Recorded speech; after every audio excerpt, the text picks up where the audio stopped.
السلام عليكم الاخوان، تحياتي لكم، تبارك الله عليكم الخوت. ان شاء الله اليوم واحد الفيديو غيكون على السيبيانات ان شاء الله. داك الذكر التصفيق بهذا الكحل جبنا ليه انتوا الخوت، ان شاء الله نوريكم دابا ان شاء الله. راه قبيله عطينا الحماميه ياكل، يعني قبل العصر بشي تقريبا شي نص ساعه، وان شاء الله غنوريكم انتوا اللي جبت الذكر غنلاقيوه معاه ان شاء الله. باش ان شاء الله عطينا شي وليدات نتولعو فيهم ان شاء الله، ونطلقوا حتى الذكر نتولعو فيه حتى هو. بالنسبه للخوت من سوى السيبيانات ديالي اللهم بارك، راه عاش البورا اللهم بارك. هانتوما الخوت اللي مثل فيها فيها ريشه بيض تقريبا بحال الذكر، تا هو فيه يعني اللون كحل وفيه صفيق بيض.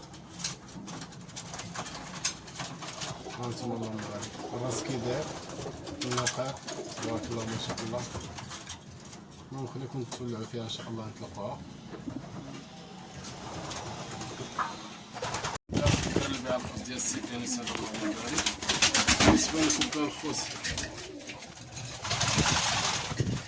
لكوكا الخوت، هي هذه كان هو هذا الخوت، هذا النتيوه هي هذه اللي راه حدا، يعني في الكولور يعني قراب شويه عاد الراس نتفاهم شويه الخوت.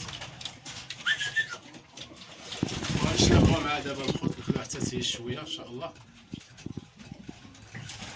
نتيوه تبارك الله في المستوى نسخر فيها ان شاء الله.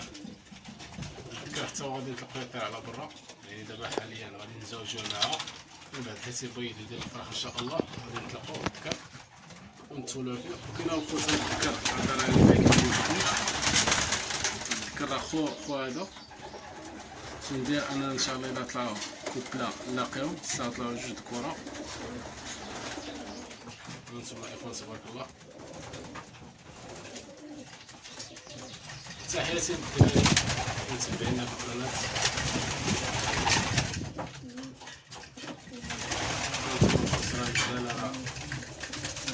زايد الخبز كيطير الحمام الريش كيطلع ان شاء الله. الخوت غادي نتولعوا ان شاء الله هاد العام السيبيانات مزيانه الخوت. هانتوما الكواليتي ما شاء الله، الذكير حتى هو تبارك الله ما شاء الله، يعني كوبلا في المستوى